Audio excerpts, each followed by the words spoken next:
4.5 घंटे स्वाति मालीवाल से लंबी पूछताछ के बाद दिल्ली पुलिस के दोनों आईपीएस अधिकारी, जिसमें दिल्ली पुलिस स्पेशल सेल के एडिशनल कमिश्नर प्रमोद सिंह कुशवाहा और एडिशनल डीसीपी नॉर्थ महिला पुलिस आईपीएस अधिकारी मौजूद थी, ये दोनों स्वाति मालीवाल के घर से निकल गए हैं बिना कुछ बोले। लेकिन बताया जा रहा है कि सीधे कमिश्नर के पास पहुंचे हैं और दिल्ली पुलिस कमिश्नर को आज की पूरी जो बातचीत हुई है स्वाति मालीवाल से, उसकी ब्रीफिंग दी जा रही है। लेकिन दिल्ली पुलिस स्पेशल सेल के अधिकारी का स्वाति मालीवाल के घर इस मामले में आना अपने आप में कई बड़े सवाल अपने पीछे छोड़ गया, जिसके बाद आप देख सकते हैं कि बड़ी संख्या में पुलिस बल भी तैनात है और साथ ही पैरामिलिट्री फोर्स को भी तैनात कर दिया गया है।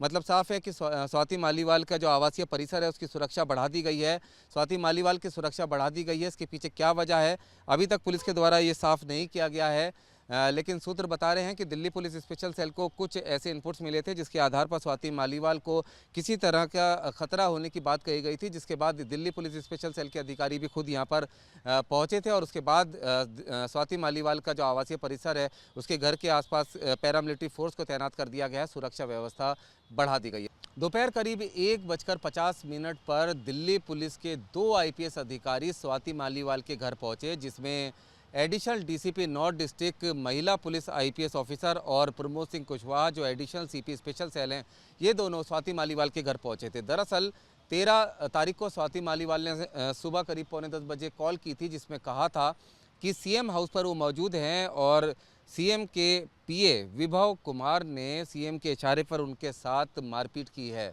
इस कॉल के दर्ज होने के बाद स्वाति मालीवाल खुद सिविल लाइन थाने पहुंची थी और सिविल लाइन थाने पहुंचकर स्वाति मालीवाल कुछ देर वहां रुकी थी, लेकिन ये कहते हुए वापस चली गई थी कि वो कुछ समय के बाद अपनी कंप्लेंट पुलिस को देंगी। जिसके बाद स्वाति मालीवाल ने पुलिस से कोई संपर्क नहीं किया। इस मुद्दे पर राजनीति भी शुरू हो गई और जिसके बाद अब पुलिस के अधिकारी स्वाति मालीवाल के घर पर पहुंचे। ऐसा बताया गया कि स्वाति मालीवाल से जानने की कोशिश हो रही है, पूरे सीक्वेंस के बारे में पता करने की कोशिश की जा रही है।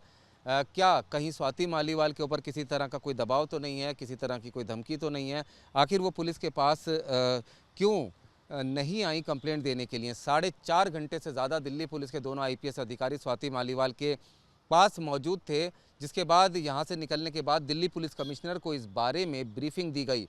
आप देख सकते हैं कि स्वाति मालीवाल की जो बिल्डिंग है यहाँ पर पैरामिलिट्री फोर्स को तैनात कर दिया गया है, सुरक्षा बढ़ा दी गई है।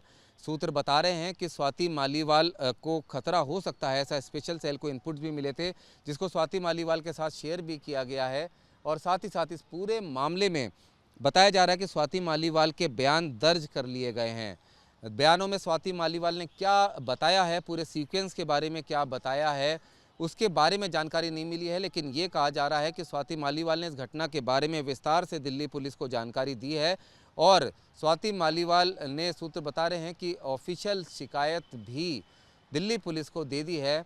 जाहिर है कि दिल्ली पुलिस को शिकायत का इंतज़ार था। शिकायत मिलने के बाद चूँकि महिला के साथ मारपीट और बदसलूकी का, दुर्व्यवहार का ये मामला है, मोलेस्टेशन का पैरामिलिट्री मालीवाल ने आरोप लगाया था, जिसमें एफआईआर दर्ज की जाएगी। अब जाहिर है कि स्वाति मालीवाल की सुरक्षा बढ़ा दी गई है। जो बिल्डिंग है उसमें पैरामिलिट्री फोर्स के साथ दिल्ली पुलिस के जवान भी मौजूद हैं। स्वाति मालीवाल अपने घर पर ही मौजूद हैं, मीडिया से बात नहीं की है और इस पूरे मामले में दिल्ली पुलिस किस तरह की कार्रवाई करती है ये देखना होगा। रुमान उल्लाह खान, न्यूज़ नेशन, दिल्ली।